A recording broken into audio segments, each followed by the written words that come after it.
As you walk along the park, you feel uneasy.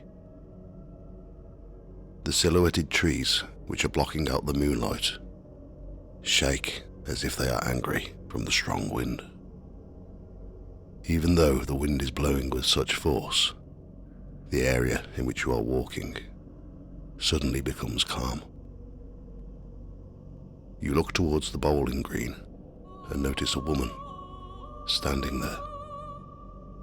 She's wearing a long yellow dress that looks like it would have been in fashion a few hundred years ago. She turns to look at you and then disappears.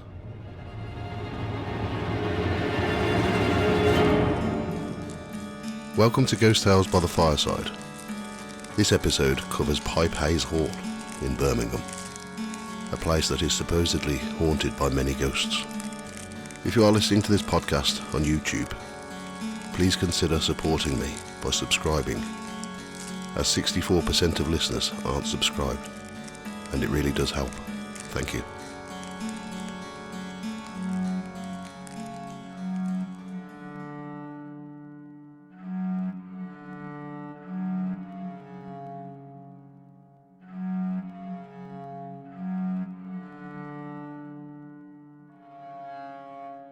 Pipe Hayes Hall is situated 2 miles northeast of Pipe, a sub-manor of Erdington in Birmingham, West Midlands.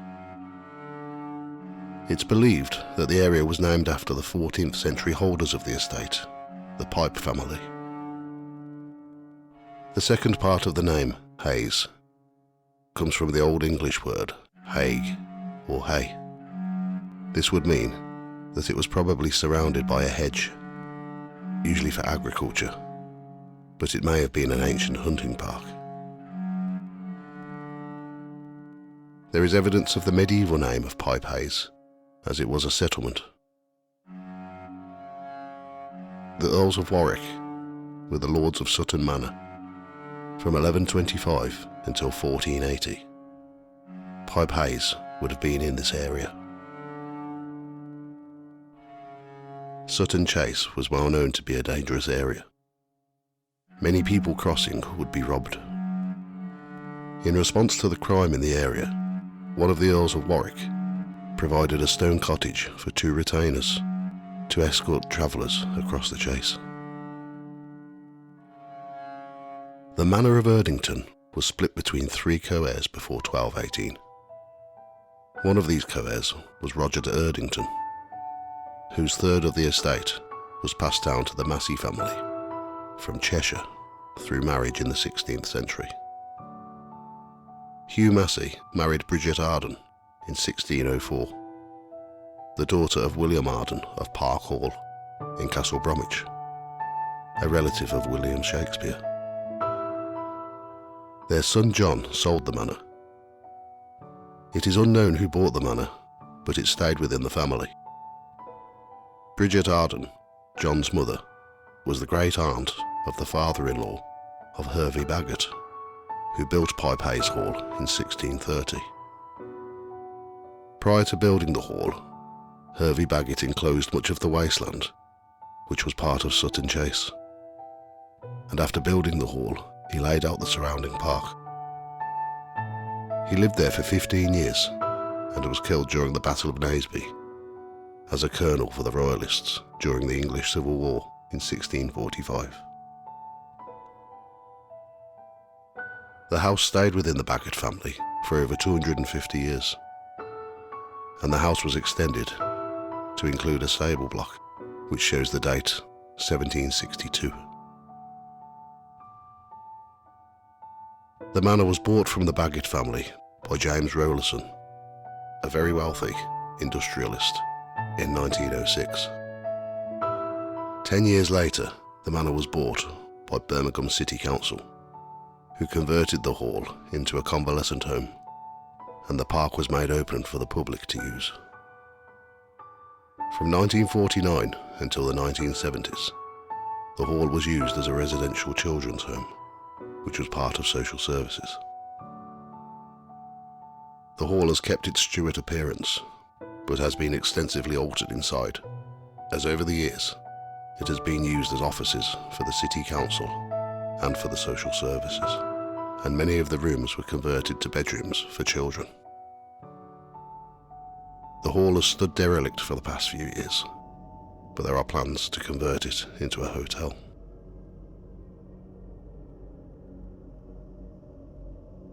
Pipe Hayes Hall is believed to be haunted by many ghosts.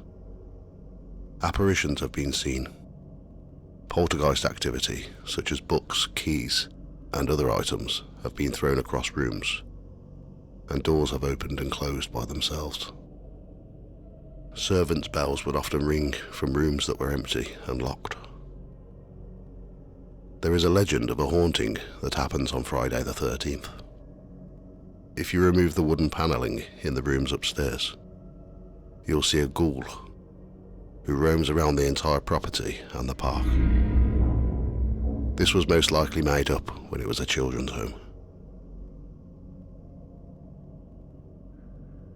The oldest ghost story attributed to Pipe Hayes Hall is that of Sir Henry de Pipe, who lived in the area in the 14th century. After the death of his first wife, who died in the Black Death, along with all but one of his children, Henry remarried a woman called Maud. Maud fell pregnant, and Henry was overjoyed when their son was born. It wasn't long afterwards when Henry found out that the child wasn't his. Maud had been having an affair with the footman, John Boot. Henry couldn't take any more sadness, and on St. Lawrence's Day, Henry died of a broken heart. Maud's son didn't inherit anything from the Pipe estate. He was sent off to become a monk at a Cistercian monastery in Leicester. The ghosts of Henry, his first wife, and their children are believed to be seen on occasions roaming the area. The ghost of Lady Bagot is believed to roam the hall.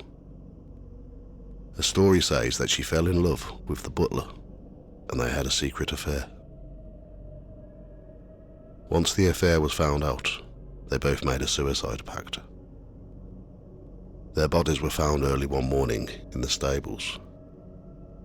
Lady Bagot was found with a stab wound to the heart, and the butler's body was found hanging above her from the rafters.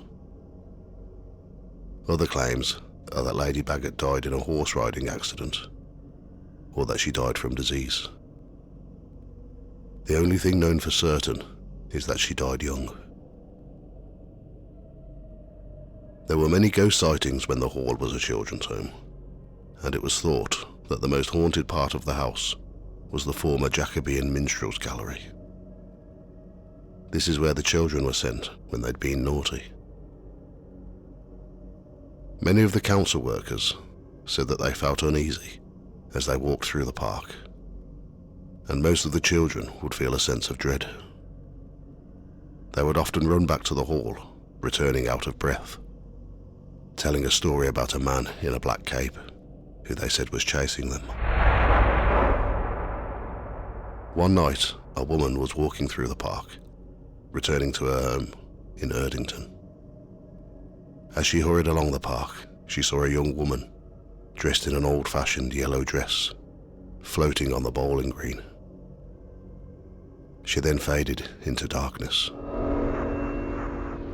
One winter evening, a night attendant who worked at Pipe Hayes Hall was looking out of an office window when she saw a woman wearing an old-fashioned yellow dress standing in another office adjacent to the room she was in. She claimed that the woman slowly turned to face her and then disappeared. The attendant rushed around to the adjacent office to find the door was locked. When she unlocked the door, she found the room completely empty. She was so scared that the next morning she left her job, vowing to never return to Pipe Hayes Hall.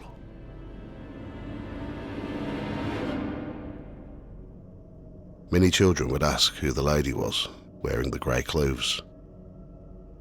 She would often visit them when they were ill, She would approach children when they were in bed and stroke their hair.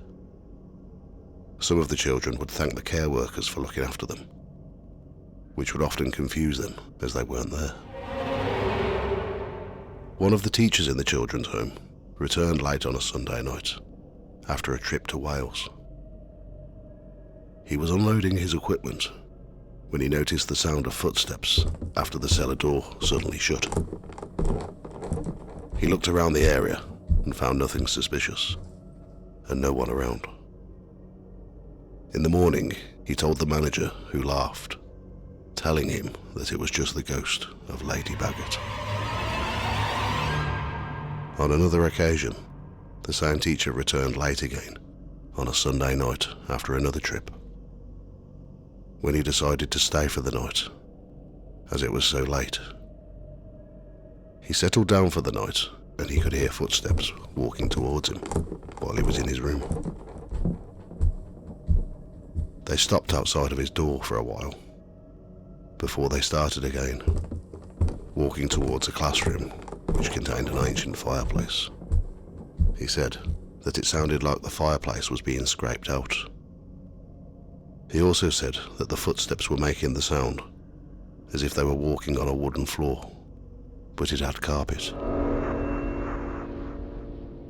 On another Sunday evening, after another trip to Wales, he noticed that some of the classroom windows were open, which overlooked the back garden. He said that he then heard the sound of a cowbell being rung. When he investigated, he found that all of the windows had been closed and locked. One of the social workers was working upstairs when she noticed that the light in the main office had been left on. She fetched the key to go and turn the light off, and when she opened the door, the light went off.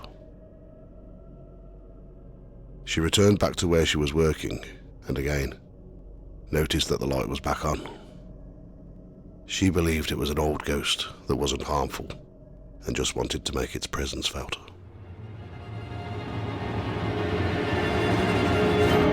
Thank you for listening to Ghost Tales by the Fireside.